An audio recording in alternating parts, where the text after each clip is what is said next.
And we can go. There it is. Good evening, everyone. Welcome to the River Falls, Wisconsin Utility Advisory Board meeting for September 21st, 2020.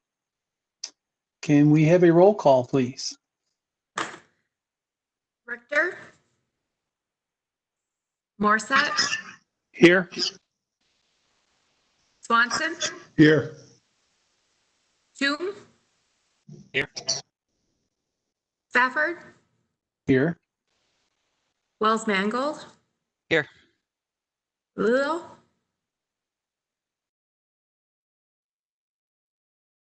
Thank you.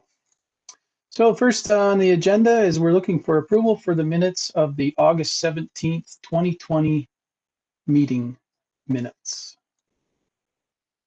I move approval. Second. Any discussion at all? I was reading through them and I noticed that it was the discussion that we had about the possible bonding need for the dams was not included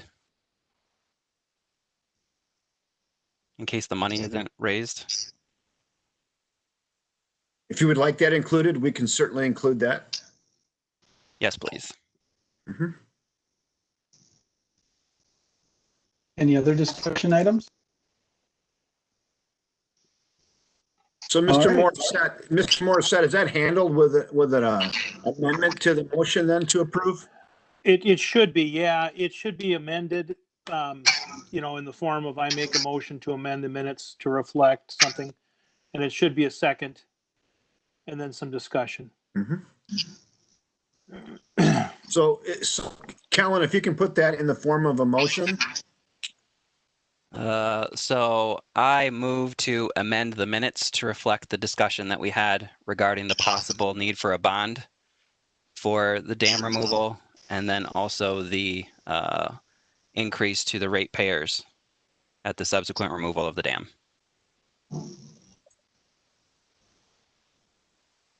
Do I have a second? I'll go ahead. All right, and we'll open it up for discussion. Any discussion, comment? I ask who second. Was that Mr. Morissette or Swanson, please? I'd be happy to second, but I think, did you second? I thought it was Tim. Yes, I did. Thank you. Thank you. Lene, do we have you still have the recording, right? Yes. Mm-hmm. So we should just go back and recapture what was actually said in that recording. Okay. I don't think we need to recreate I don't think we could recreate what was said then at this point for the amendment. I think we just want the minutes amended to reflect a discussion about the potential for the bonding and the potential of ratepayer impact. Okay. Is that what you're after, Kellen? Yeah, I believe so.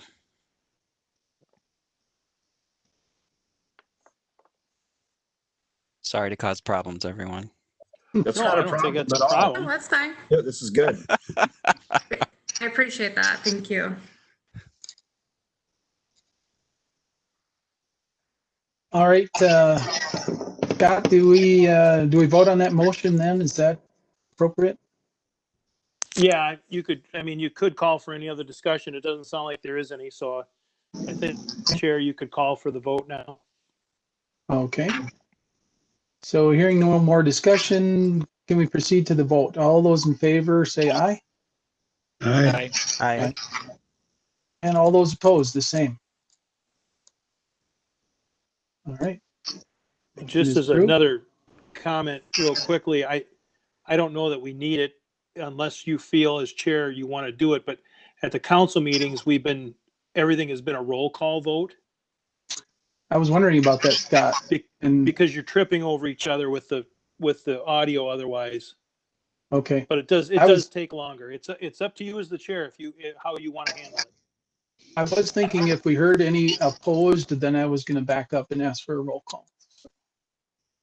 I think that's a reasonable way to approach it. Thank you. All right. Any other discussions on the minutes? All right, let's proceed to vote on the minutes from August 17th of 2020. All those in favor say aye, Aye. Aye. and all those opposed the same. All right, minutes are approved. Thank you.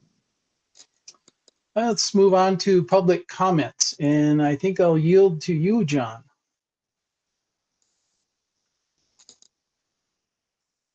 Yes, we do have a citizen here, and let's get up to the podium. John, you're barely audible. Yes, we do have a citizen.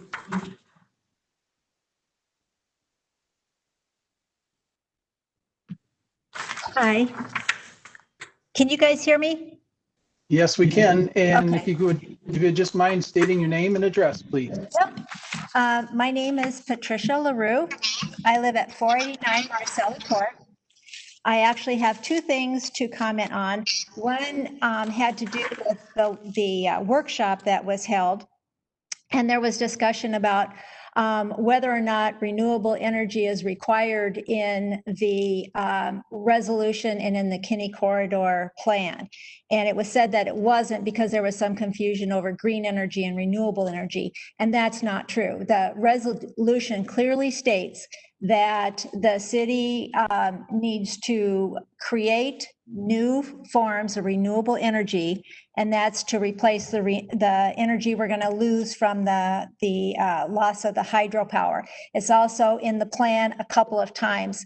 And the reason that particular thing is dear to my heart is because when the Kinney Corridor Committee brought a presentation to the Utility Advisory Board, the Utility Advisory Board said that their recommendation to us was to renew the license, that we were to keep Junction Falls, no time limit on it, and to remove Powell Falls at some time in the future. That was the language.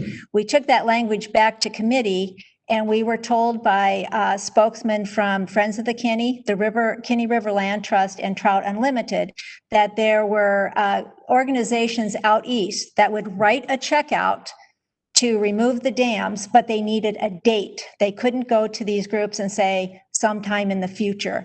So we wanted to have a consensus. So it truly was hours we talked about giving dates.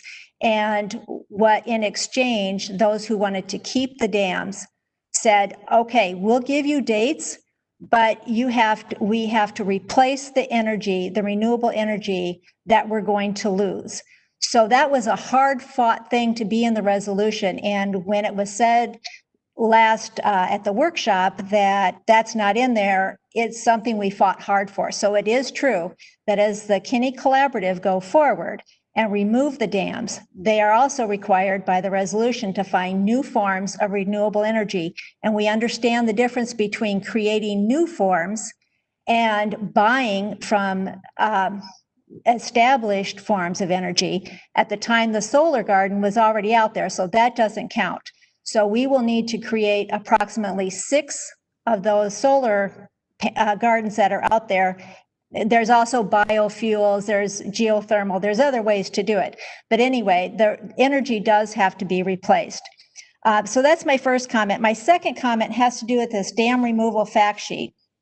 And in the third paragraph, it says the hydroelectric facility generated revenues of about $26,270 per year, approximately $525,000 in 20 years. That's the profit. That's not the revenues. The hydros made revenues of $3,228,122. That money paid for the reconstruction of the dam, so that the dams, the hydro facilities paid for themselves. So they made over $3 million. The $500,000 is profit, and none of this is including the over $500,000 that the dams, production from the dams paid into the general fund. So it just went from one pocket from the municipal into the city. So we have realized over $1 million in funds to go to the city from running the dam or running the generation. So thank you so much. Thank you, Patricia LaRue, for your comment. Any more, John? Nope, that's the only citizen that's here tonight. All right. No one online then? Okay, very good. All right, let's move on to the consent agenda. Can I get an acknowledgement of the West Central Wisconsin Biosolids Facility Commission minutes and the Powerful Choices Committee meeting minutes for February 13th, and then the biosolids for January 23rd, March 5th, May 21st, and July 23rd of 2020. Motion to approve the consent agenda. I have a question on the consent agenda with the biosolids. Kevin. Actually, Kevin, there's point of order. We should second it before we have discussion. Oh, okay. Yeah, I'm sorry. Could we have a second on that?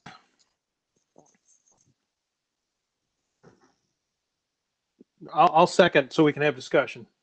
All right, thank you, Scott. And then, yeah, we'll open it up to discussion, and I recognize Kevin.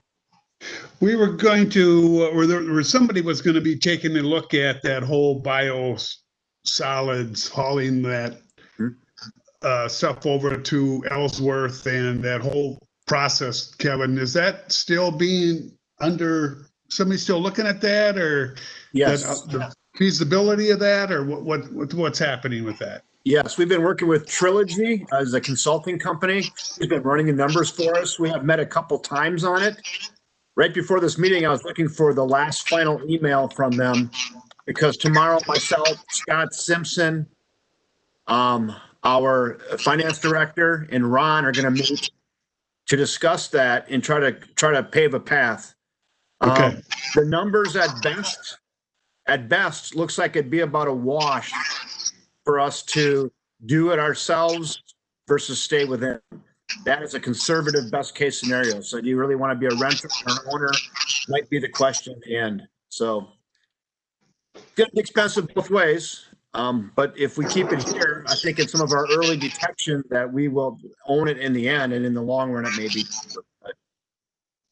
But we are looking at that quite heavily though, Kevin, and we have not signed any agreements with them to continue on with West Central. They're asking us to, but we're not ready to do that yet.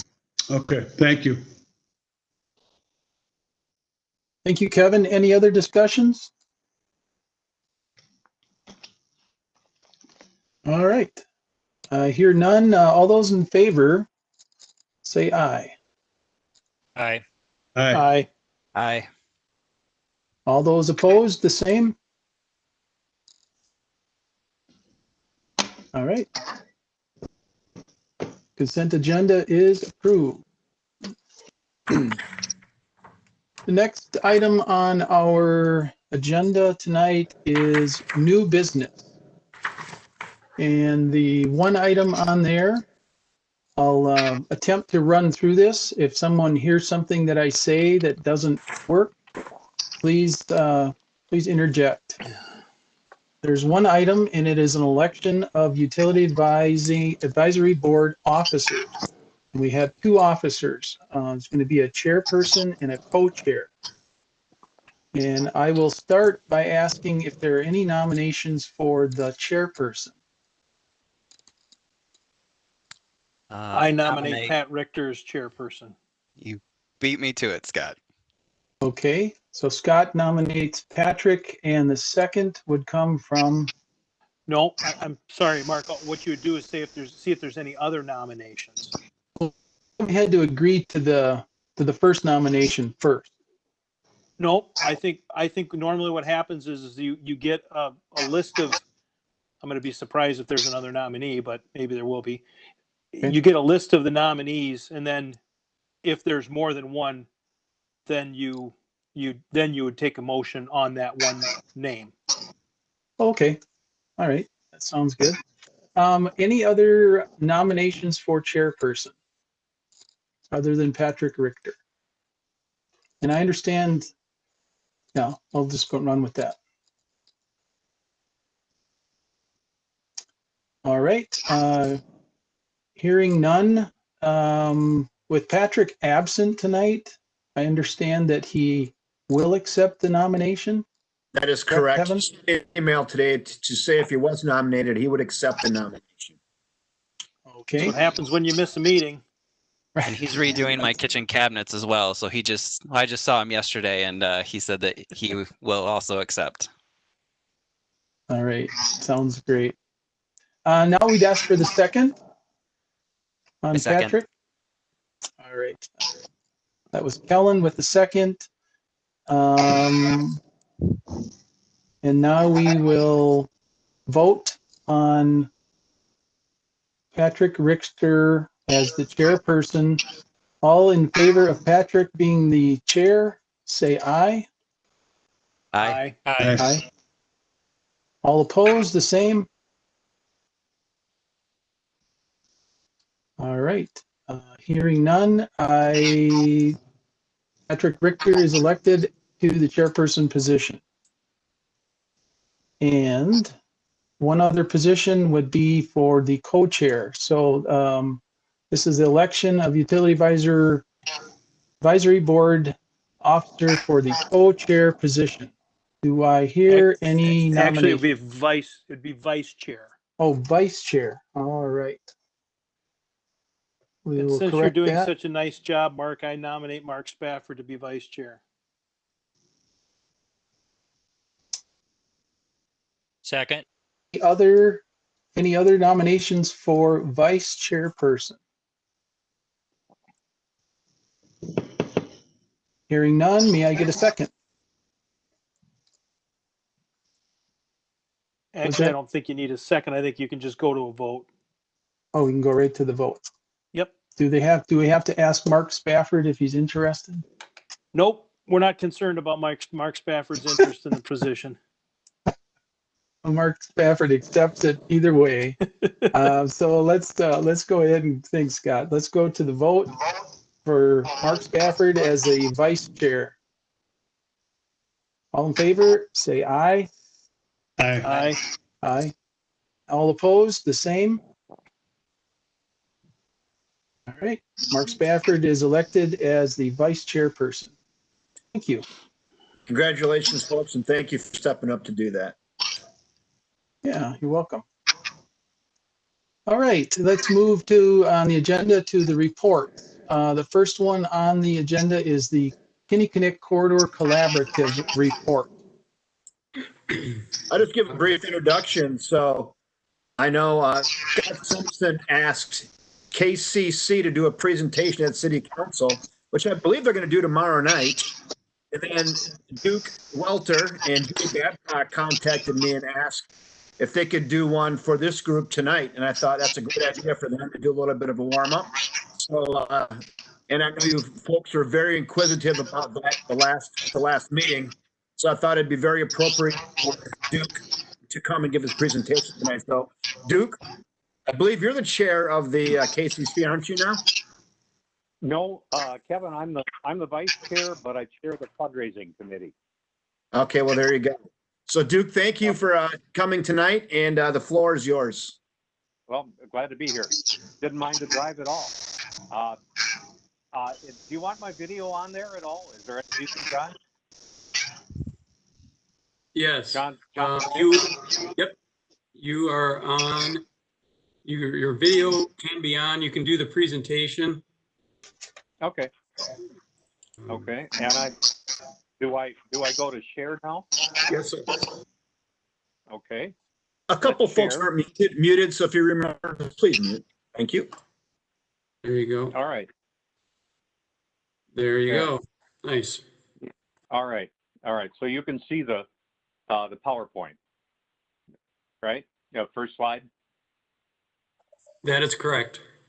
All right. All right. Well, thank you for for inviting the Kinney Corridor Collaborative to provide a report. I am, as I said, I'm here as the chair of the fundraising committee, and I appreciate that opportunity. You know, if you think about the Kinney Corridor Collaborative, just as a reminder, our role is to assist the city as its partner in raising funds and increasing public awareness of the Kinney Corridor plan. Well, since last winter, we've been moving forward with that, developed our board and started with our fundraising stuff. And the COVID has given us a little bit of an interruption of some of those efforts. Some philanthropic programs have been suspended or delayed, but we're still proceeding on a number of fronts. You know, we should note that we heard the discussion last week or last meeting of the flood damage from the late June storm, and it's not yet known to what extent and whether it would be prudent to trigger a drawdown, and that's up to the city with UAB and public input. And FERC has now ordered the city to submit a plan and a schedule for a potential drawdown by October 9th. Responsible city leaders should be concerned that further heavy rain events, and they can happen just about any month of the year in this region, will likely happen in the interim and could cause further damage to the dam or even a catastrophic breach. So whether or not there's a drawdown could also have an impact on the timing of our fundraising efforts, and I'll get to that in a minute. But let me summarize some of the long-range and short-range funding needs, and then I'll go into a little bit more detail. In the long term, for the Powell Falls removal and restoration, the best estimate that we have at this point is from Interflu's January 2017 report that calls for a cost for engineering, permitting, and construction, which would include dam demolition and removal and management of the sediment and restoration of the corridor at a cost of $1.2 million. Now, those costs are rough because at this point, we haven't got to the point where you're at a confidence level that would support the public bidding process. And so the cost estimates are plus or minus 50%. So that could be somewhere in the neighborhood of $600,000 to $1.6 million, $1.7 million. As we go forward and as AIRS moves forward with its decommissioning plan, we'll have much better estimates. But most of the time in these dam removal and restoration situations, they mostly fall short of the estimates in one respect or another. And of course, the possibility of an early drawdown would affect the way that you manage the sediment in the impoundment, because it would have had a different chance to dry out before the demolition and the removal of the dam takes place. So that could have an effect on the impoundment sediment management cost. But for now, 1.2 million is I think a reasonable sum to shoot for, and we'll break that down a little bit more, and where we hope to seek funds for. Now let's go to the short-term costs. Our immediate commitment to the city is to work to raise $65,000 toward the city's share of the studies that are being required by the DNR and the Corps of Engineers. And we're working to raise that now. We've submitted a number of grant applications, and I'm optimistic about the response that we'll get to those. The other area that KCC is working on is public education to provide information about other urban dam removals. And and a good example is the 18 Mile Creek Dam removal in the village of Colfax. But there are others that are significant and have parallels to this task. One is the Ward Dam, the Ward Paper Mill Dam removal in Merrill, and another are the removal of 4 dams in the city of Baraboo, on the Baraboo River.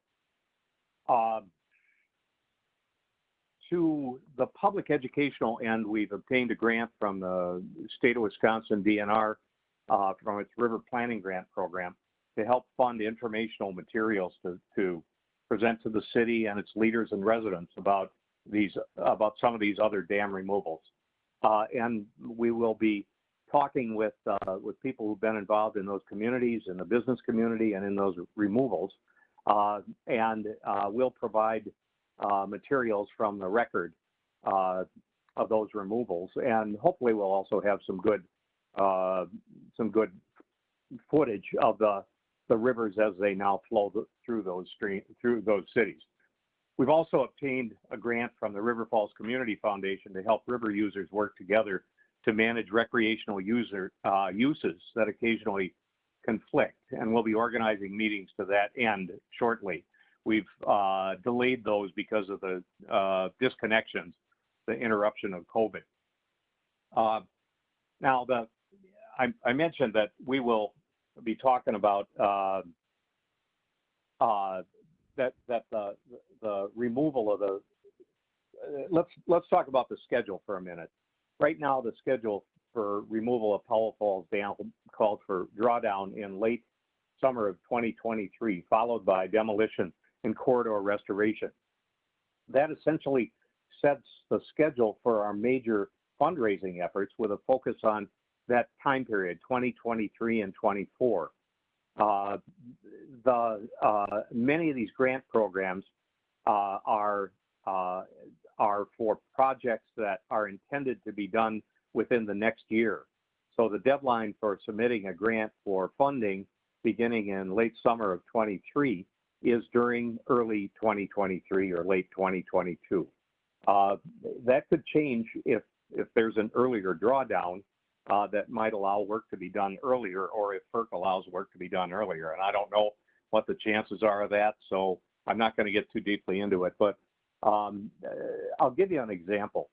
The Wisconsin state budget for the 2021 to 23 budget or biennium that concludes June 30th of 2023 is just being formulated, will be proposed in January, debated through the spring, and hopefully passed next summer. But that's for money that's going to be devoted to most of its provisions, or carrying out the provisions of the budget during that biennium. We would like to be able to present a request to be part of that budget that probably would call for the setting aside of a certain amount of Knowles-Nelson stewardship funding to be applied to this project. It is not uncommon for that kind of a special request to be made. For instance, there was a request in the last budget for money for algae control on Lake Tainter that devoted $100,000 of stewardship money to that purpose. There's another chunk of stewardship money, approximately $15 million, that was set aside several biennia ago for a flood control project in the city of Arcadia, and that, even though that project hasn't gotten underway, the money is still sequestered for that purpose. So that gives us sort of the option of bringing the proposal up in the formulation period for this upcoming budget, with the understanding that it's possible that we could obtain it in this budget and hold it for 2023 after the new biennium starts, or to ask for it in the next budget, the 2023 to 2025 budget. So there's a little bit of fixed timing, as in the application for particular kinds of grants, and then for less clear time constraints, such as an inclusion in a particular state budget. So let's talk a little bit about sources for funding. Quite a number of sources are being considered to be approached, and some we've had strong expressions of interest from, some we have fairly high confidence that this project will be eligible for. Others we're still building the case for, but there are opportunities, for instance, for agency grants like the Wisconsin DNR's small dam removal program. That provides $50,000 to any qualifying dam that is sought to be removed. I have a great deal of confidence that that one will come through when it's requested. Patagonia has been a good supporter of this and similar projects, and but their grant program is suspended temporarily because of the coronavirus. They've requested us to have a grant proposal ready and this fall, and we'll make that proposal as soon as they open the doors to consideration. Other groups have told us we are very interested in supporting the dam removal, but we're not interested in supporting studies that are required by FERC preparatory to the dam removal. We're preparing a Wisconsin DNR river planning grant request for submission in November for support for these studies. Cabela's Bass Pro has been a significant supporter of conservation projects, and we intend to make a request to them for support that should go in this fall. Other groups like Winona Canoe, for instance, we consider to be strong potential supporters of this project in light of the importance of the Kinney as a paddling site. We have talked about the state, of course, municipal utilities, the city of River Falls as a dam owner should be ready in some fashion to step up to the plate and support this. The Corps of Engineers has already strongly supported the city in carrying out in funding the preparatory studies, and we hope that that support will continue when the project comes around. We hope that individuals, and I'm not exactly sure who the fellow is in the center, lower part center of the slide, but I understand he does have some resources to devote to a variety of philanthropic projects. It's not impossible to think that Pierce County would be interested in supporting a project that would help River Falls economic development and recreational opportunities on the Kinnikinnick River. We'd also like to see civic groups in River Falls and step up to support this project in one way or another. You're probably curious about Trout Unlimited's role. You have a great chapter in the Kayaptawish local chapter that covers Pierce, St. Croix, and Polk counties. They have been recognized as a really strong chapter in the state, among the state's 21 chapters, and I consider them to be one of the top dozen or so chapters in the country. And during my time on the TU Board of Trustees, I got a chance to assess hundreds of the TU chapters, and Kayaptawish is a quality group. But Kayaptawish and the Wisconsin State Council and the regional restoration group of Trout Unlimited, the driftless area restoration effort, have all endorsed the project and committed to its support with financial support and volunteer time. And they have asked the TU's National Leadership Council to make the project a part of the national conservation agenda and a priority for investment of TU dollars and for those of TU donors. Now, in recent years, in the last 20 years or so, TU has supported larger dam removals in other parts of the country. notably opening up 1,500 miles of the Penobscot River in Maine to migration of anadromous fish, and the Elwha River, which was dammed in about 1905 in Washington's Elwha Peninsula, has now been removed in a major effort. And the Klamath River in Northern California and Southern Oregon is coming up, and those are much larger projects than these. But this would be the first dam removal project in the Midwest to become a restoration priority for Trout Unlimited. So stay tuned on that, but I'm optimistic that we'll find significant support from TU. We're currently working on grant applications to Cabela's and Patagonia, as I mentioned, and also to the Wisconsin DNR for river planning grant for the coming year. Our Kinney Corridor Collaborative Board and volunteers have been working hard on identifying and contacting potential supporters about grants and writing grants. We win some and we lose some, but that's the way of the grant world. So I just think the KCC board has been diligent about the work that needs to be done, and there's some great supporters on the fundraising committee drawn from the community in the area. So it's been an interesting time to try and do some of this work at a time when many government programs are delayed and a fair amount of philanthropy has been hanging fire because of the coronavirus and the economic dislocations that have been taking place. But I'm pretty confident as we go forward that we're going to see good response from people and groups. So that's all I have for tonight. Well, we will keep you posted on our Facebook page, the city newsletter, and in meetings when you ask us to update you on our progress. So thank you for your time, and I'd ask if there are any questions.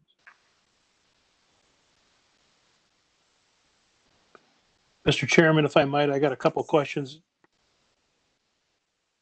Yes, please go ahead.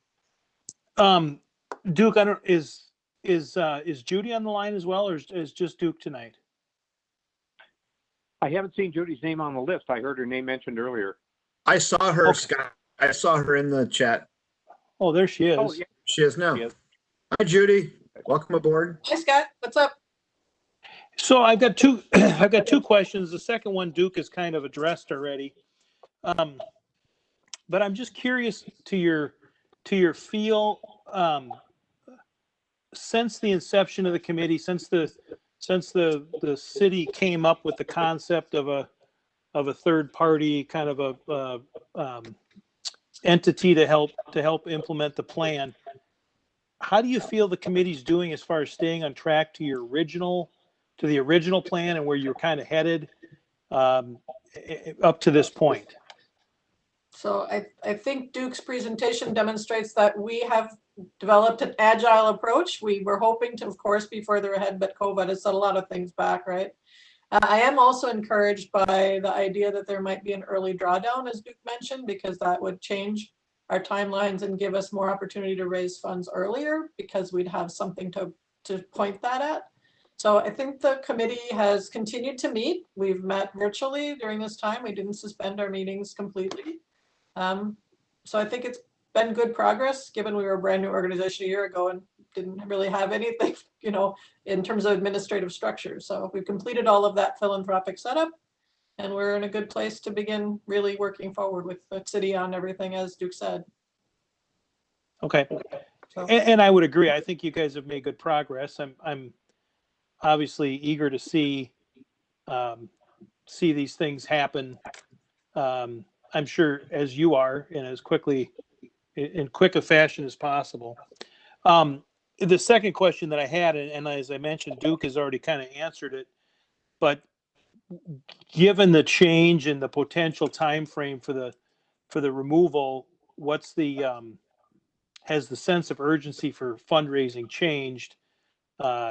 Clearly, as Duke pointed out, there's some activity there, and I'm happy to see that because I think there's some concern by many that we find a way to fund these these dam removals, and it sounds like you guys are headed in a very positive direction with regard to that. So maybe my question isn't as much a question as it is as a comment and affirmation of your efforts to get those things in place, because I think a lot of us, both on the UAB and the council, are eagerly awaiting the news of how we're going to pay for all this. I So, can thank you. appreciate that comment. Do you want to say something in terms of that response? Or again, thank you for the affirmation, Scott. We're doing our best. Scott, I appreciate your comment for its insight, and my sense has been that once there's a decision about going forward with a drawdown, we're going to be in a situation that shows people a sort of a physical reminder that progress is to be made, and the drawdown can have an impact on the project going forward, but it can also have a protective impact for the river, in that it's less likely that we're going to have a breach with another big rain event.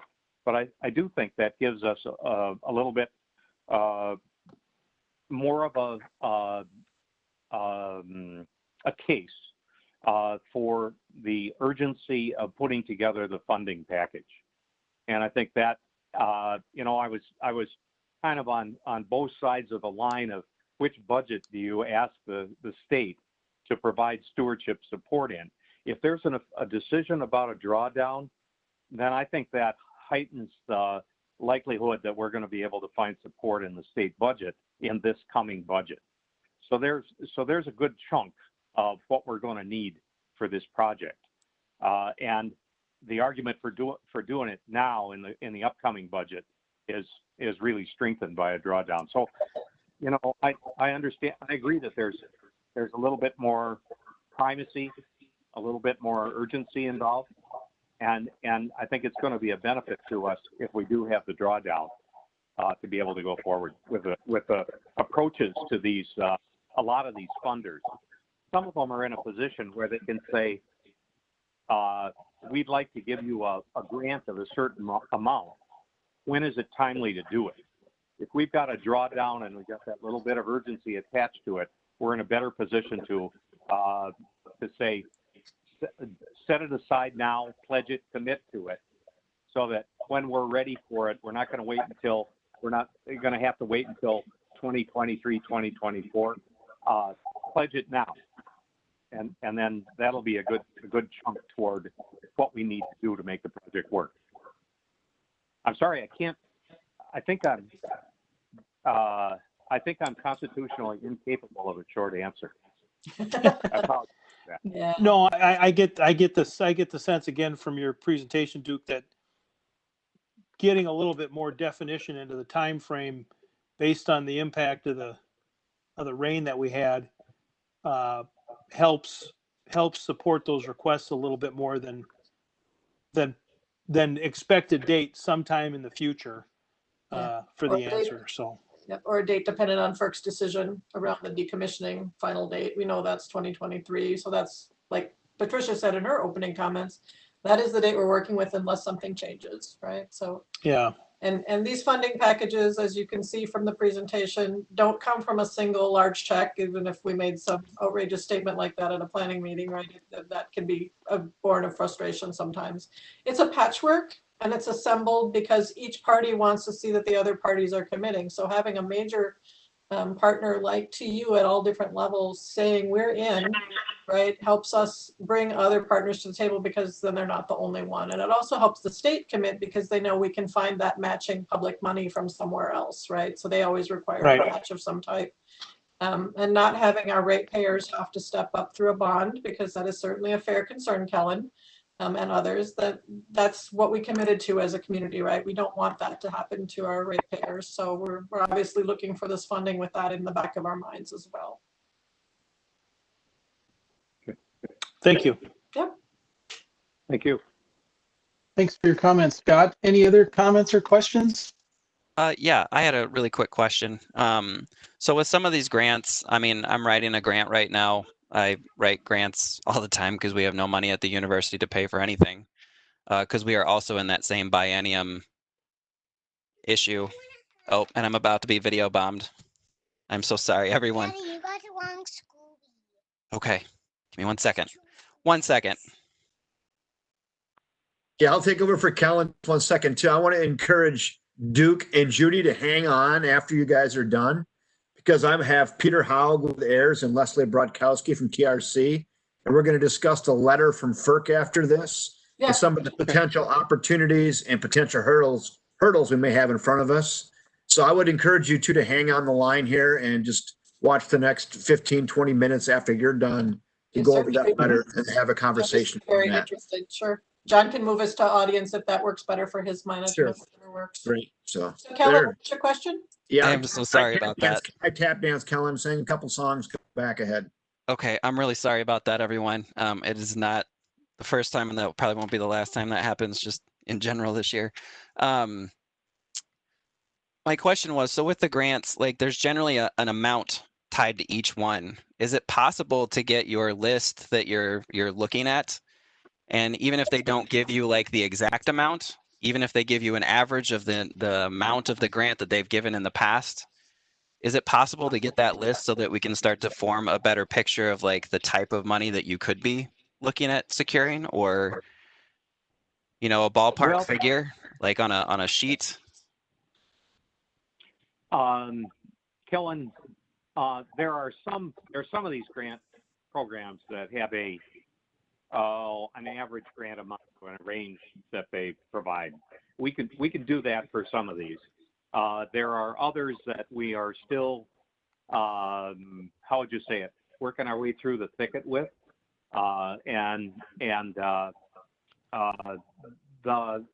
so with one of the corporate supporters that we're working with, they're ready to do an annual grant that generally comes through in the neighborhood of $20,000 to $40,000 with a $30,000 average.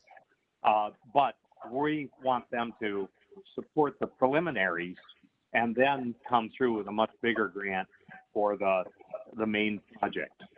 And that I can't give you any specificity on because they're temporarily suspended, and they, you know, those are, how would you say it? They're relatively ad hoc. They have projects that they contribute millions of dollars to, and they have projects that they contribute a lot less to. So if we get a couple of commitments from philanthropic businesses, like businesses with a philanthropic side like that, we'll have those out in front of you right away, needless to say, because I think those are kind of flagships from that part of the community. For the ones that are a little less, you know, those ones, obviously you could have a range, but like for some of them, like Cabela's, I have to imagine that one's going to have a specific amount. Yes. You know, I mean, I think that's where our concern is starting to come, is that even now there's no actual amounts being tossed around except for the Wisconsin DNR one, the $50,000 one. And so, but there's no range, there's no hopeful, because even if we could plan on the low end of like lowest amount that we could possibly get from them, it could help with planning later on down the road. Like there's, you know, and then also the other thing, I was just wondering if you wanted to comment to the citizen who said that the information on the fact sheet was incorrect in terms about the revenues generated. I don't know if you heard that at the beginning. I'm not an electrical economics specialist. Judy? So I know that was a draft that was being worked on by David and Amanda based on information we collected. So it may be that they erroneously saw the net revenue as total revenue. But if we change that to net revenue, it tells the same story, right, in terms of the net revenue. So I think that's a small edit to correct that. Okay. Or, I mean, you know, also provide a citation or something where the facts came from would be helpful. Because we got those fact sheets from you, Kevin, right? You provided all that data to David. Yep. So we just have put it down. So we have to just clear up gross revenues versus net revenues. That's really, we need to focus on that and make sure that we're speaking the same language there. Yeah. So that's part of the reason we wanted this part group to look at it, right? And we appreciate Patricia's comments. She's been attending our meetings and helping us make sure we understand that data because she's much more embedded in it from all this time, right? And being on the committee originally. That's really valuable feedback for us. That's why we wanted you to see it. So she saw she saw the fact sheet then before tonight? It was part of the packet. Yep. Okay. Yep. Yeah. Not to get too banker geeky on everybody here, but you may want to just adjust that, Judy. My advice would be to adjust that to some comment about the pilot payment in lieu of tax, pilot payment made, because the net income doesn't reflect the free flow of cash. Okay. Because part of that free flow of cash is also the add back of depreciation, which is a non-cash expense. So Kevin, can you and Brant help us with those little details? Because we obviously want to correctly state it so that it's factually accurate. And if we have a footnote or a table or something to help like explain that, that'd be awesome. Because I know Brant has presented that information to us in different formats, so we could keep it straight. I would just say too, that seems like it should be a lot easier to grasp, but there's so many different ways to slice that and different ways to look at it. So, but we can do that and I think I'll help you clarify your page, your fact sheet there. Yep. Because we do have the numbers. Yeah, and Kellen, you're absolutely right. I mean, that's why we asked for that kind of feedback, right? We do want to be honest with the numbers. Yeah, I mean, even if there's a citation next to the amount, you know, wherever you pulled the 700,000 to 1.7 million, you know, for the removal of junction fault. I mean, and you know, citing, you know, report came from heirs on this, you know, whatever it might be, in case anybody asks. Slide. Yep, like Duke did on his slide. He's noted in the flu report. Yep. Good idea. Sure. Okay. Okay. Thanks, Kellen, for that. Any other questions out there from the board?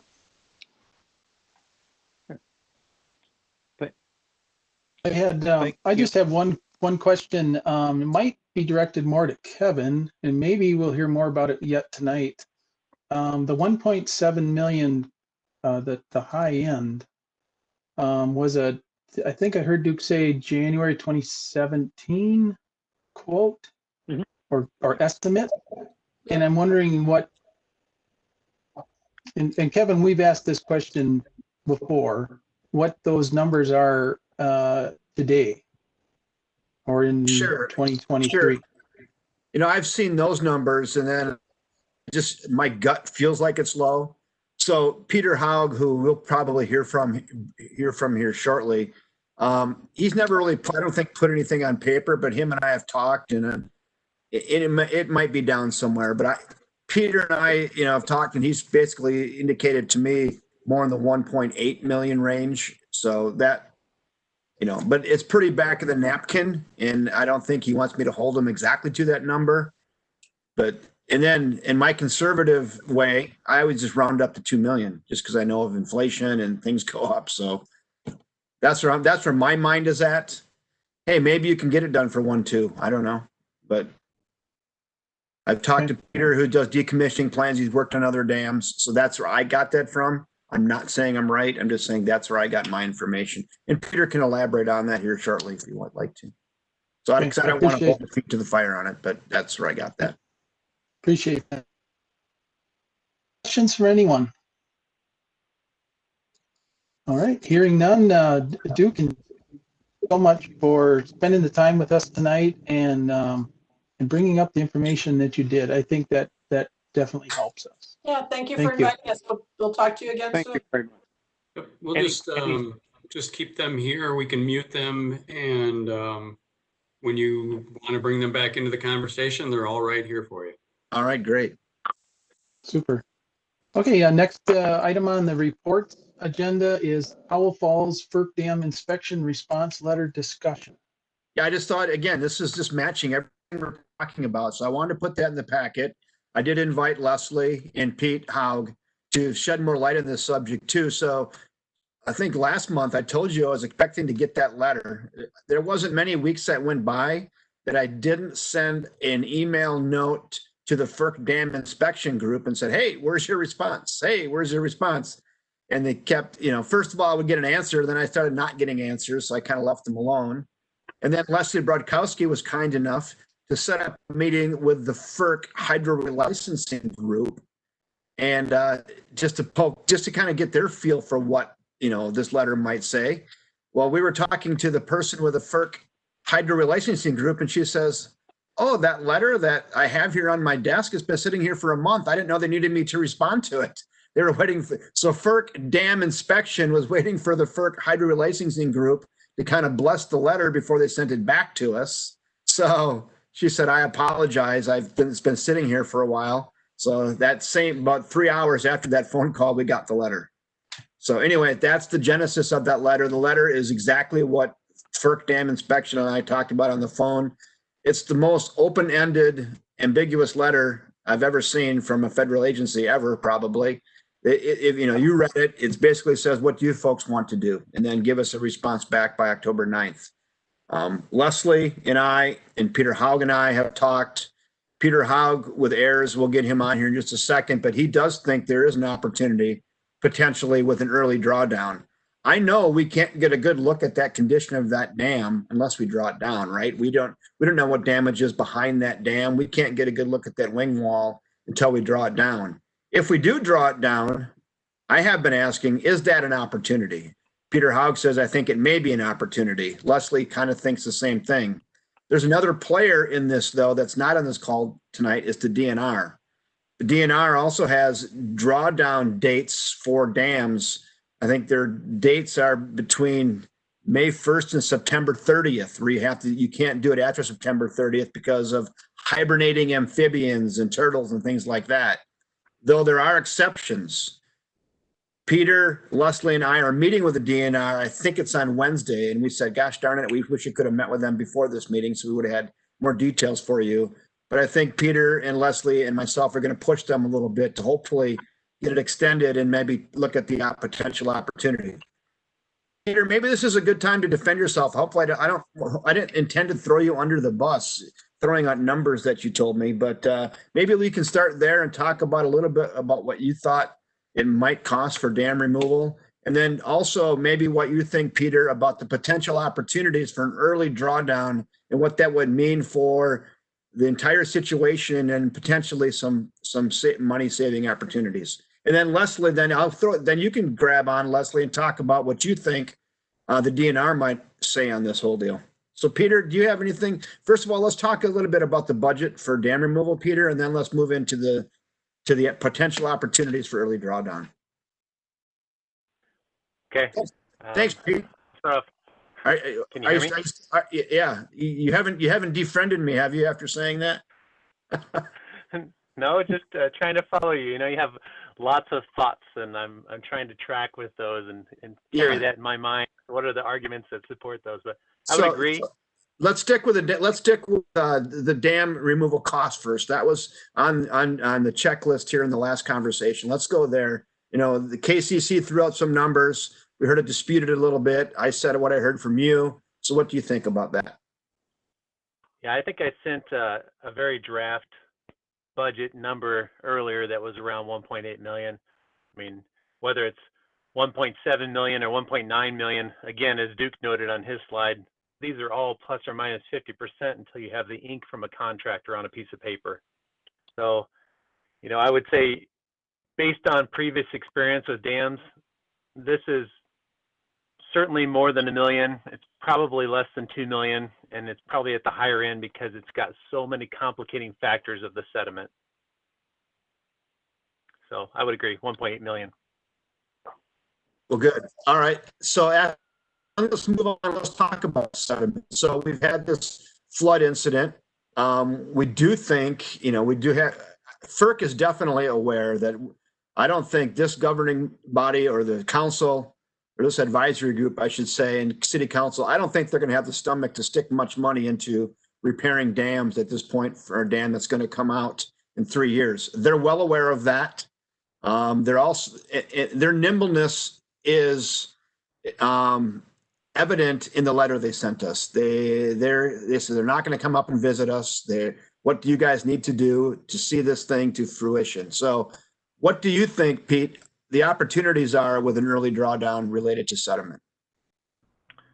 So, yeah, I would agree. This is a rare FERC intervention when the FERC has been very passive and almost not putting forth any options, but wanting us to come up with the options. So I think first and foremost, as far as a dam safety perspective, I believe you do not want, as the city, you do not want it on your hands that you allowed this dam with damage to go through another winter, another spring flood without looking at it. And I think at a minimum, there's a prudent choice here, and that's to inspect the dam. And I would agree that you cannot inspect the dam that has water going over it. So this dam in particular has lift joints so that the dam was built in layers, and each layer has a friction between it. And it was in 1989 or so that the dam was found to not have enough friction between the layers. So they put these huge bolts in. Each one was tensioned to 50,000 pounds of force. And they basically screwed the dam together from the top down. So in my mind, the very first thing I would look at is if you had all this bedrock damage, you got to look at these lift joints. And I think, you know, drawing it down at least 6 feet gets you to the bottom of the lowest lift joint that they bolted together. So to me, the dam safety part of this trumps everything else, but there is an opportunity here. We have, who knows, could be 40,000 yards, could be 60,000 yards. There's all of these numbers floating around about how much sediment is in there, and of that, how much will mobilize. But what's really key is that we have an opportunity to draw this down. And number one, it will compact the sediment. Number two, it will dewater the sediment, and the sediment will be less likely to slump. Number three, we'll have an opportunity for vegetation on the lake bed. So we drew down Grimm Dam, and it was probably, I don't know, let's say another 10 feet taller than this dam, but it was drawn down for at least 10 years. And it was amazing how big the willow trees were along the bank in the impoundment. And yes, we still lost some sediment during construction, but it was a whole lot less than what would have been lost. Did the same thing for Gordon Dam in 2013. It was ordered to be drawn down by the DNR. It was removed in 2017. So it had 4 years, much like what we have here, of preemptive drawdown where the banks can start to regrow, sediments can compact. And honestly, there may be some sediment that moves downstream, but it's going to be slow, and it's going to be a natural, slow process, unlike what you would see if you took the whole dam out and let everything go during a big flood event. So I think the opportunity here is that we're, number one, we're going to reduce our dam safety risk because we're going to know what's out there, or at least we're going to have a better idea what's out there.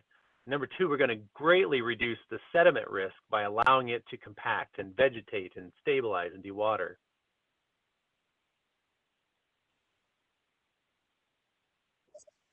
I can tell we have the guy on the call. Thank you, Pete. That's the type of information and credibility, though, we needed to bring to this conversation tonight. I mean, Pete has been doing our decommissioning plan. We have put that on hold for the last 3 months. After the flood, we said, wait a minute, because the decommissioning plan is going to look a lot different now after this event. So now we need to get some answers. So Leslie Bartkowski from TRC is on here. Leslie is probably the closest to the DNR. Leslie, do you want to talk about some of the hurdles that we might face with the DNR and regarding a drawdown and how to get through that potentially? Leslie? Sure. Yeah, thanks, Kevin. And as Kevin mentioned, we do have a call scheduled with DNR this Wednesday, so it's unfortunate we didn't have that first. But, you know, FERC in their letter, one of the things they did point out is that we do need to make sure we're getting approval for our drawdown plan, assuming we're pursuing a drawdown, both with FERC, the DHEC side compliance, and then also with the local agencies, which in this case means DNR. So, you know, we're certainly involved in the FERC process and have been having conversations with DNR. They're aware of the flood, but we haven't yet talked to them about the kind of next steps or what that could mean. As you all know, we were waiting for that FERC letter for a little bit of direction. So we will be having a conversation with some staff at DNR to talk about what we're thinking, and they are aware that we're thinking about a drawdown. So some of the biggest challenges certainly are regarding timing. I think, you know, DNR agrees, dam safety, you know, kind of plays the trump card most of the time. So they understand that, but they're also, their job is to be concerned about the resources out there, the natural resources. So for timing, we're certainly up against the calendar for fall, kind of trying to play beat the clock with the time when amphibians and reptiles will be hibernating. So there's concern if they dig into the sediments while there's still water and then we're drawing it down, there could be more, mortality and damage for some of those organisms that would be, essentially not active anymore, could freeze essentially with that process. So we need to keep a close eye on weather and conditions and just kind of see what wiggle room, if any, we have in that calendar. The other one I think Pete already touched on is the timing for the sediment. So we've had conversations with DNR about the sediment. We know that there's a couple areas that are, that they had a little bit of concern with. And prior to the flood, we were talking about going out there closer to when we'd be removing the dam to do some additional sampling to see if some of the areas that had a little bit higher levels that were desired could be resampled. So there might be some concern from DNR if we do initiate this drawdown now, if some of those could be released. And, we don't really know, I guess, at this point either, what those look like with the flood. So were the contaminated sediments completely washed down? Are they still there but buried? Or do we have new ones in there? We just don't know because we're kind of in a new situation with the flood. So I don't know that they're going to make a big deal about that, but, it's one area potential for concern. And then kind of the third with the timing is, I guess, just the approval for the drawdown itself. So once we get, agency buy-in, we still need to, officially sign off on it. And again, we're just really close at the end of the year. We would have loved to have had this FERC letter a long time ago, as Kevin indicated, but we've been, trying to gently push as much as we can to get that in. So, so those are, what I see as challenges for the short term. And then kind of the longer term challenges, we are in the middle of this FERC process. It has agencies, stakeholders, all those who are interested kind of at the table. So if we are, changing something, I think a lot of it depends on when we have this dam safety inspections, or if we're seeing damage, what does that look like? And that I think will kind of drive that path forward. But, if we take a look, things are looking fine, there might be some desire to actually from agencies to refill it back up. Obviously we know there's not a big desire to fix things, but so anyway, those are just kind of some of the challenges and potential things that are going to come up with our conversation this Wednesday with DNR. Les, would it be a bad assumption though, because of this timing with the hibernation of some of these amphibians and turtles and whatnot, that if this is to happen this year, this is going to happen relatively quickly. It's going to have to, right? It would have to, yeah. I mean, it would have to happen pretty quick. Yeah.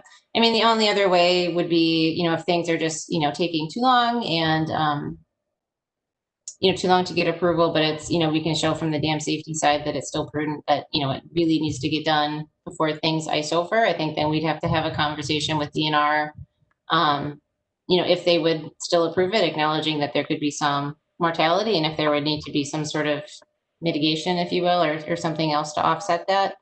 There could be conversations. One thing DNR would probably bring up would be, putting in some sort of, barriers to keep herps, amphibians and reptiles out of that area, which would, be a way to keep them from going in the first place. So those are some things that DNR might bring up this week as well. It'll be interesting to see if an potentially unsafe dam trumps that, though. I mean, that's going to be right. Right. Pick your poison. Right. Are there any concerns from this group?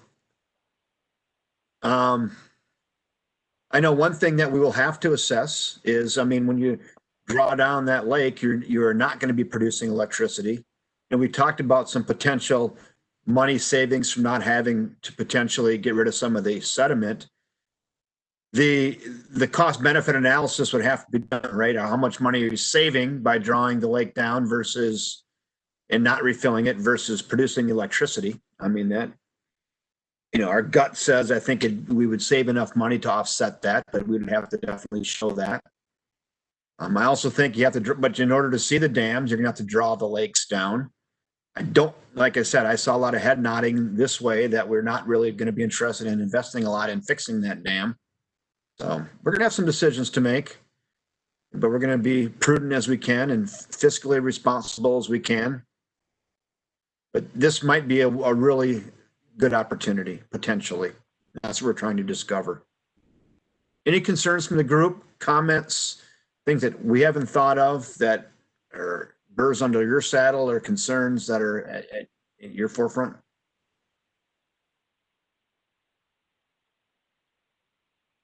Kevin, Mark here.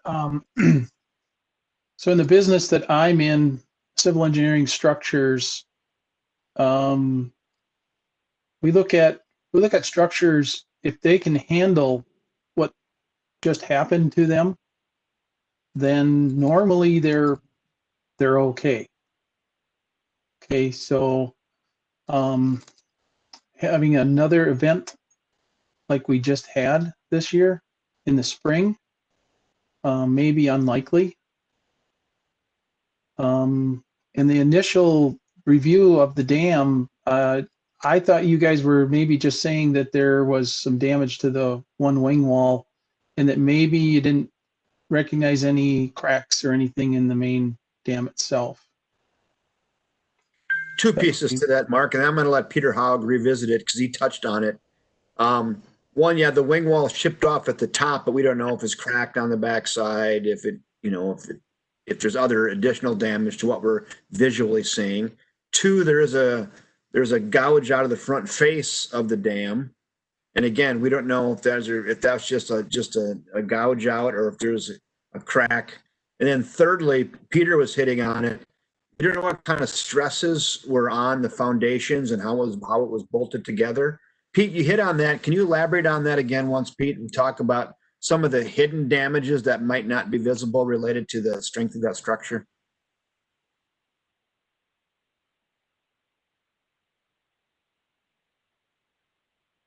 He's muted. Oh, there you go, Pete. Sorry, trying to hit the wrong button there. Yeah.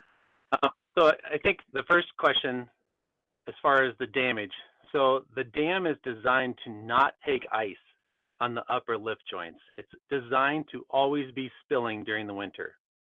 So one of the first concerns that we have is because of the way the water is flowing through the right abutment, there's going to be now a potential that as it flows lower down, and yes, I know it's been a very wet year, but if we get back to normal base flow, we will have all the flow potentially heading through one part of the dam through the breach and little to no flow passing over the dam, so we're going to get ice on there.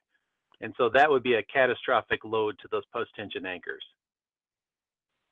So I don't know if that answered your question about what we were looking for structurally.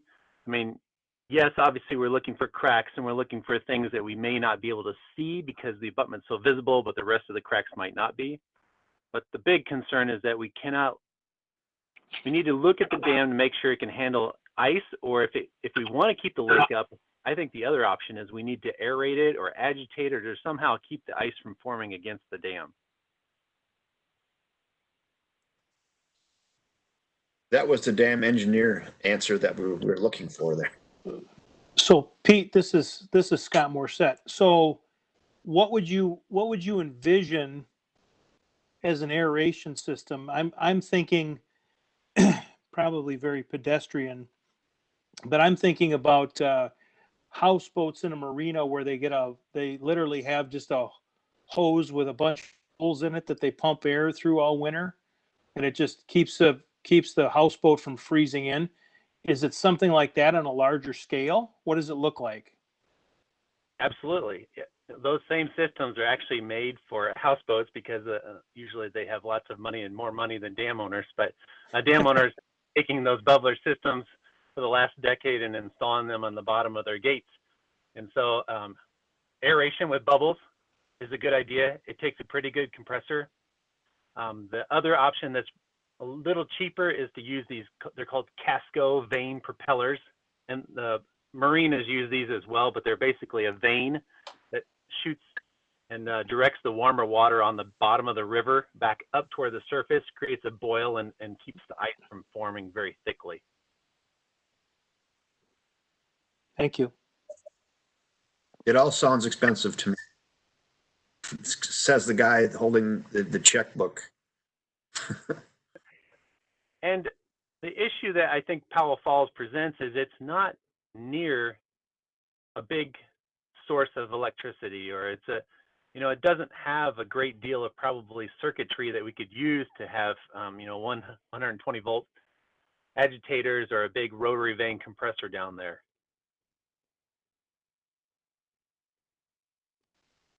Can't we just hardwire it into the turbine?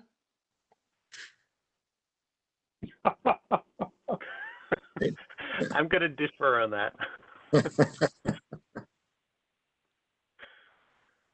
So I just thought it was very important that we, you folks are really in tune with this process all the way through. So I just thought it was important to get this letter in front of you and have this discussion with the experts that we have on the phone tonight. Again, this is going to move very quickly. I will give you an update after we meet with the DNR. I'll send you an email update to kind of let all of you folks know what's going on. And then if you have questions or concerns, I just definitely encourage you to address those and bring those up. So, I mean, any heartburn of the path we're going down right now? Yeah. Good. I think it's clear we got to draw the thing down and see what's going on. Mm-hmm. I think that's going to be the attempt.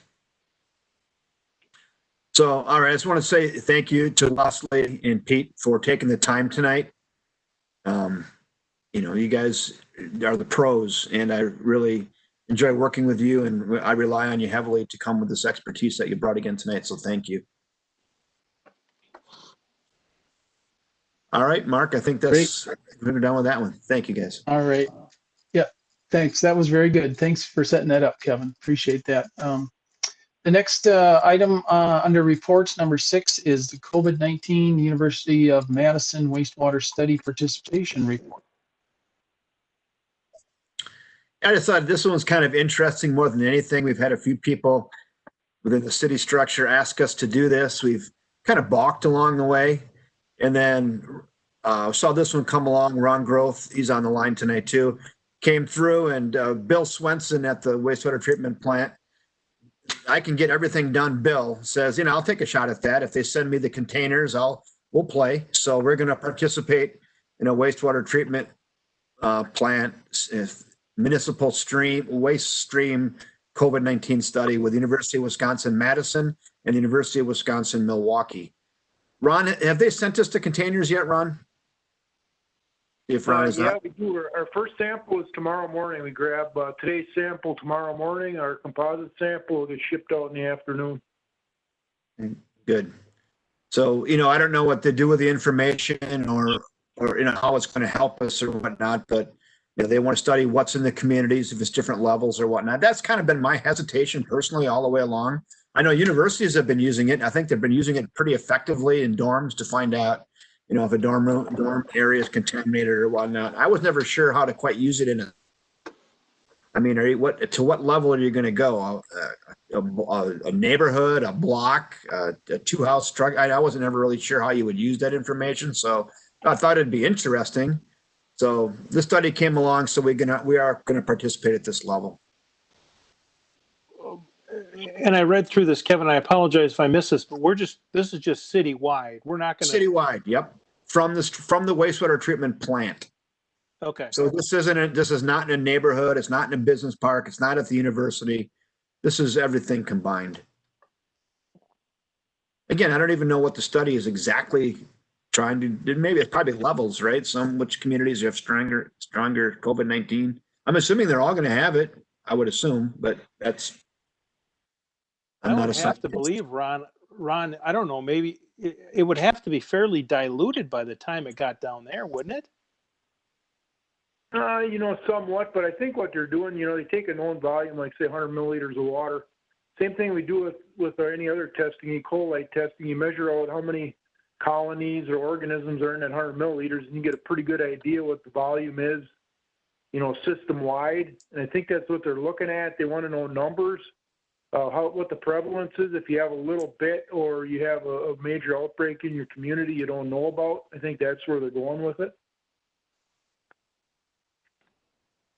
This might be careful what we ask for. Kind of, right? So that was, again, I'm back to my original thought, 6 weeks ago was, what if you get a report that it's really high and now you go, we don't know where in the community.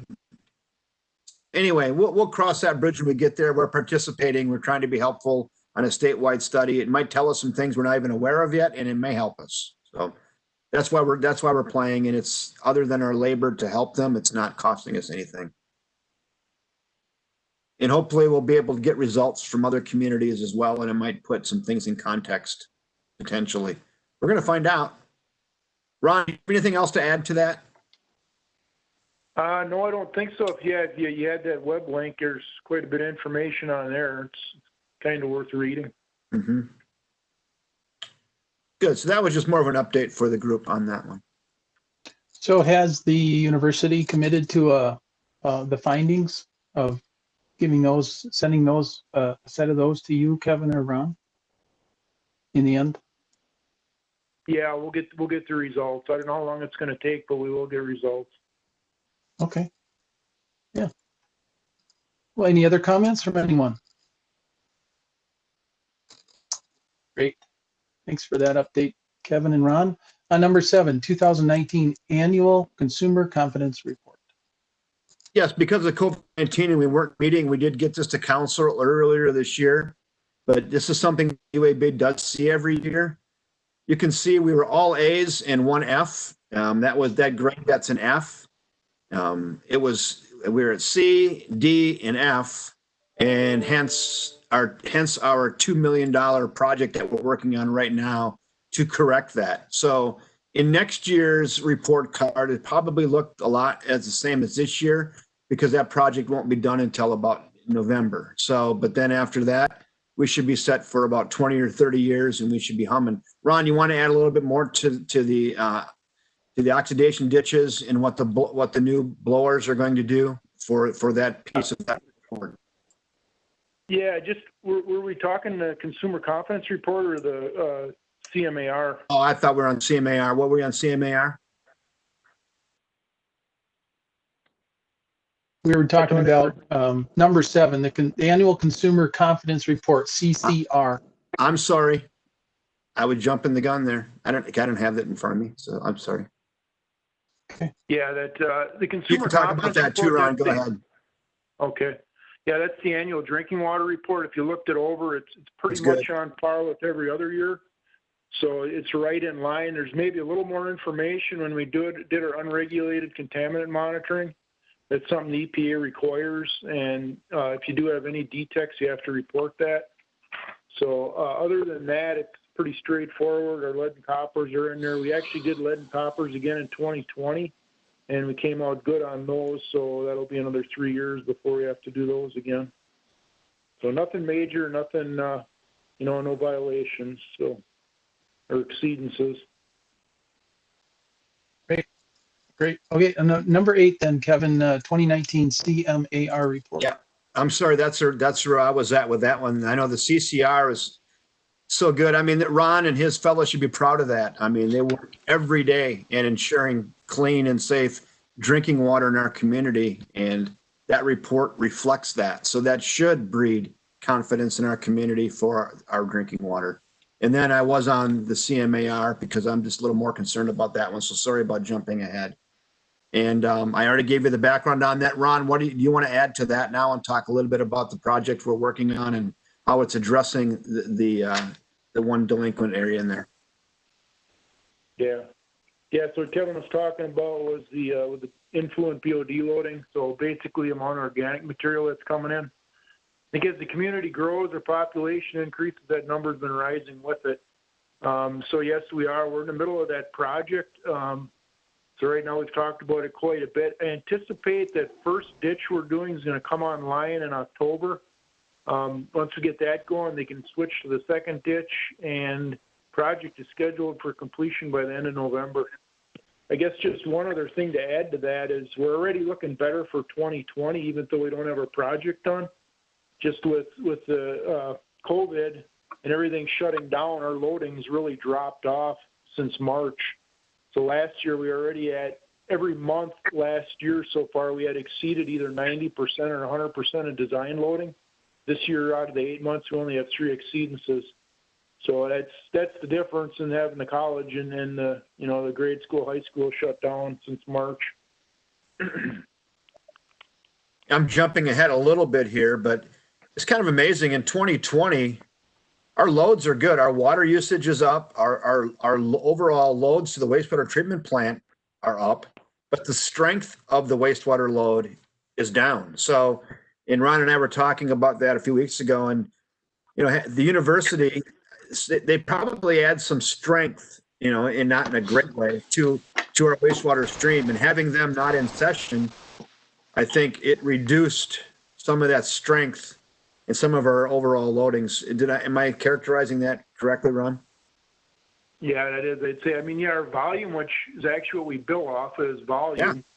We haven't seen a big drop in that, but definitely the BOD and the suspended solids that's coming in that water is dropped down. It's not as high a strength wastewater.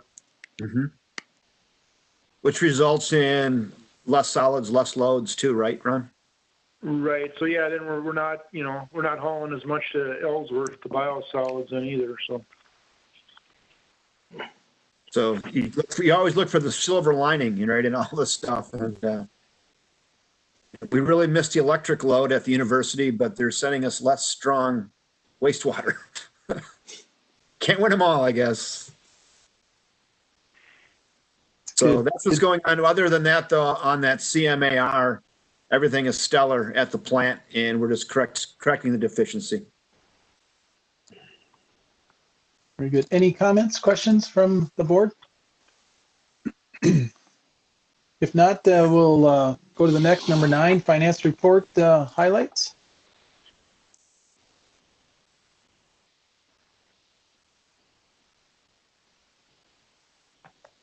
Pull it up down here. Hold on. Oh, here we go. Yeah, I'm just going to talk off. I'm better at just talking off the cuff on this, and I'll go back and recheck my notes. I know for electric, for example, we're down about $400,000 this year. And if you look at income versus expenses, I'll describe that a little bit. You can see in that finance report, we spent almost $200,000 in hydro relicensing. In the initial part, I do believe we're going to be front-ending that out of reserves to pay for that. So that should help balance out some of that deficit. That money will be made up with production over time, though, of electricity. I think I even, I know I'd read over the resolution in the memo that was at City Council, and that's how that described that. We recognize that the production of electricity, especially from Junction Falls, will pay for this over time, but some of this front loading and these high expenses up front are going to have to be paid for out of reserves, and then we'll replenish that over time. So we're going to balance some of that way. The university has been down about 12%. That has affected us with our income generation on the electricity end. I track that weekly, and even after the students have come back, it hasn't jumped up to where it was last year. So I'm not sure. Is the ice rink going, Kellen? You guys making ice over there or not? The entire building is shut down right now. So even I'm working from home. Okay. So I was staring at that today, and I'm like, there's something that's not happening that's a big energy user. So there you go. So we also suspended all competition through the end of the calendar year. And I don't know if we'll play after January 1. So yeah, I figured the rec center and the ice and all that was a big portion of it. So we're up a little bit since your students came back, but we're still down about 8 or 10% on the electric load over there. So that's impacted in the revenues this year. The other thing that's impacting revenues this year, we're about $140,000 in unpaid late fees or unpaid utility bills. People are really taking advantage of the moratorium, and that's now going to extend all the way till next April. That's evidenced by this. So in Mike Noreen's numbers, in the people who are going for help to pay their electricity bill, we had more people in 2019. We helped with more dollars in 2019 than we have in 2020. Here's the reason why. There's no motivation this year to go seek help and seek funding to pay their electricity bill. Last year, they knew there was a threat of a shutoff, so they would go out and get funding. But I think we've funded about $10,000 less dollars this year with help for paying utility bill. $10,000 less this year than last year. You wouldn't think that'd be the case, but again, it's motivation, right? People aren't, when there's no threat of shut off, people are just going to ride it out, and we're getting some people pretty far behind, so it's not good. We're going to have to broach some of that tax roll, right? That's if you're a property owner. We do keep all property owners abreast monthly. They get a copy of every letter, every customer who's behind and late, so they're aware. But Kevin, could I? Yeah, go ahead, Scott. So, I don't think our goal has ever been to shut somebody off. No, it's that's always never the been to goal. find a way to work with somebody. Do you have a breakdown? Are these, I would imagine, pick a number, 90% of these are residential and rental residential? Yes. Do you have a feel for what is commercial, what's rental, what's single family? Well, I know. So the moratorium only applies to residential, so we're still able to go after commercial. So commercials do get caught up, or we do payment arrangements with commercial businesses. Okay. Residential, we have been focusing on the people who are $500 or more behind. We had roughly 90 of those. I think we're up to about 110 of those now. Oh, okay. Yeah. And I just want to reiterate what Scott said. Our goal is to never shut somebody off. Our goal is to help people, right? And I would say it a little more roughly. I want to help someone stop digging the hole, because if you couldn't afford a $150 bill, you can't afford a $2,000 bill, and it's going to be tough for people. So, and we always say, call us, work with us. We can do payment arrangements. We can really, now there are agencies with money that want to help people, and they're just not giving the money out because they're not getting the calls. So if you're behind, call us. We have agencies that we can direct you to today to help you get money to pay your utility bill. So they're out there and they have money. Thank you. So, so that's where we're at with that. So that is also a big chunk of our deficit on income this year. So really, it's three-pronged. It's the hydro, it's the COVID and the usage is down for electricity, and then thirdly, the non-payment issue. So that's where we're at. Water's doing great. Water's doing great. Sewer's doing great. I mean, people are at home because they're using water. You can see that in the water revenues. And same for sewer. We're sitting good on both of those. Good, great. Thank you, Kevin. That's the update.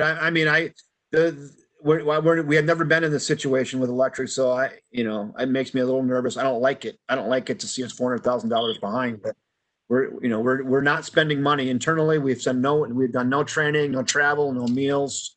We've cut out everything. We're trying to do only capital improvement projects, that we can, spend in over long periods of time versus coming out of the budget. So depreciate, I guess, would be the word. If you do capital projects, you can depreciate those, and it doesn't come out of your operating budget. So we've been working on those projects. So we're trying to do a lot of things to watch our spending this year. So that's, and we're then going to get our WPPI loan for 500, our 0% interest loan for 500,000. That was deposited a week or so ago. So that came through as well. That'll also help our bottom line.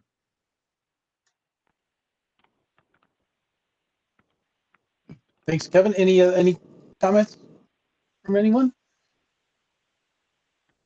Hearing none, we'll go on to number 10, utility dashboards summation. I kind of just talked a little bit about those already. Those do kind of paint the snapshot of what's happening. You can see water usage. For some reason, Kevin, we're not picking you up. How about John, now? can you help us out, or? How about now? I can hear him. Okay. I can hear him.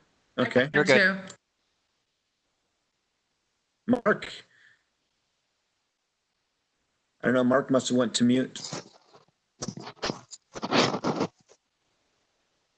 Yeah, I was just going to say, for those that can't hear, the utility dashboards, they do a nice job painting a picture of, of where we're at. Water, people are using water, and sewer as well. So, Mark, are you there? Yeah, I think it was my earbuds. They went off, or 10 seconds, 15 seconds, now they're back on again, so. Okay, battery's That- going. I don't know, I haven't heard any beeping, so sorry to interrupt you. Mhm. And also during this COVID period on the dashboards, we have been tracking water, sewer, and electric weekly. So we're watching for trends, and I'm happy with the trends with water, sewer, and electric. And most commercial businesses have come back around. There's really not any lagging right now, except the university, which is 10 or 11% of our load, still about 10 to 12% down this year for usage, which is their $1 million customer. It's $100,000. Come on, Kellen, leave a light on once in a while there. Leave a will you? light, leave lights on down there, would you, Kellen?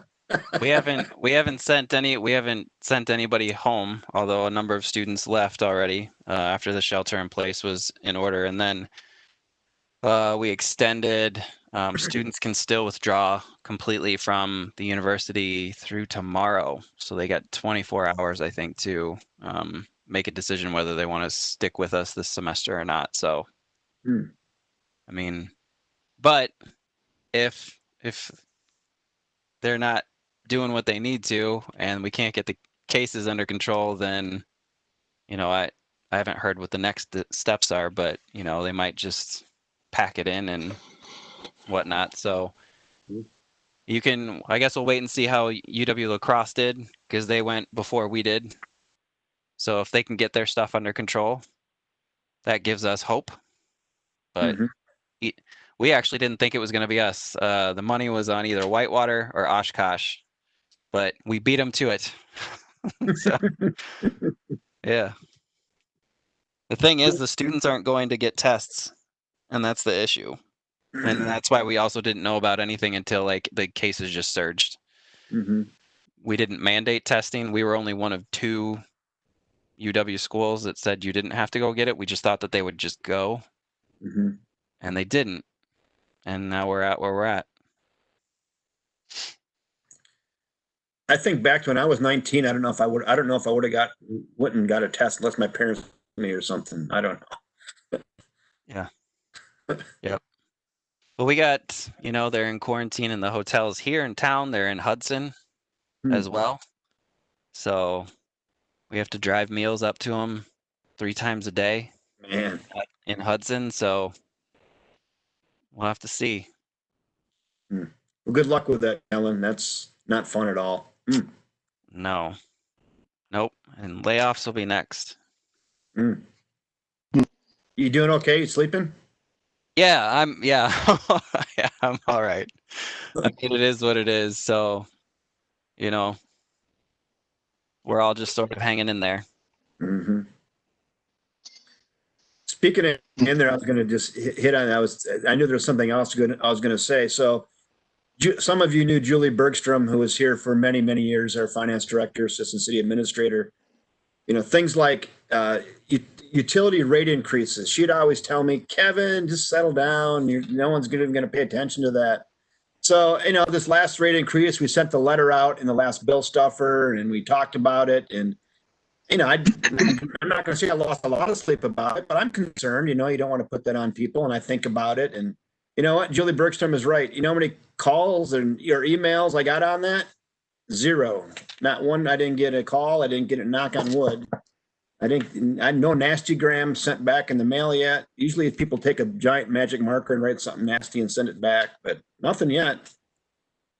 So the letter maybe just explained it well enough to talk them off the cliff. I don't know, but anyway, that'll go into effect. And that'll go, if someone asks you, that will go into effect for basically for your October usage. And people probably won't even notice it because October usage is what we call a shoulder month. Really, you're not using much air conditioning or heating, so your utility bill is going to be predominantly low anyway, especially coming off of these air conditioning months, and they might not even notice. So anyway, I thought I'd just throw that in there, that it went out, it's in the community, and there hasn't been a lot of hubbub. Good. One more report, monthly utility report. Yeah, I don't have anything much to add to that. We did finish the South Fork substation. Scott Simpson and I and Wayne Cyberling did a little walk today. We walked from there over to the university, and that thing is humming, everything's working. So I tell you what, is for on the electric side of things, you've got basically 2 brand new substations now, and Power Plant substation and South Fork substation, and you have an upgraded substation at North. So we have a really solid system right now, and we're happy with our foundation that we have. Costs a little bit of money, but we have a great foundation for electric. Water and sewer are going well. We're a little bit of a interruption in the community this week. We're lining that sewer basically from the depot project by City Hall all the way to the Winter Street Bridge. 18, 20-inch sewer line there, and that's all being lined, and that should be done, I think, tomorrow. Ron, is that correct? Tomorrow or the next day, Ron? Yeah, it should be there. Should have got it set later this afternoon. It's probably curing right now, probably sometime tomorrow afternoon. It smells great. Yeah, a little order to that stuff, but it definitely, I mean, the cost difference of open trenching and that is you're 1/10 the cost almost. So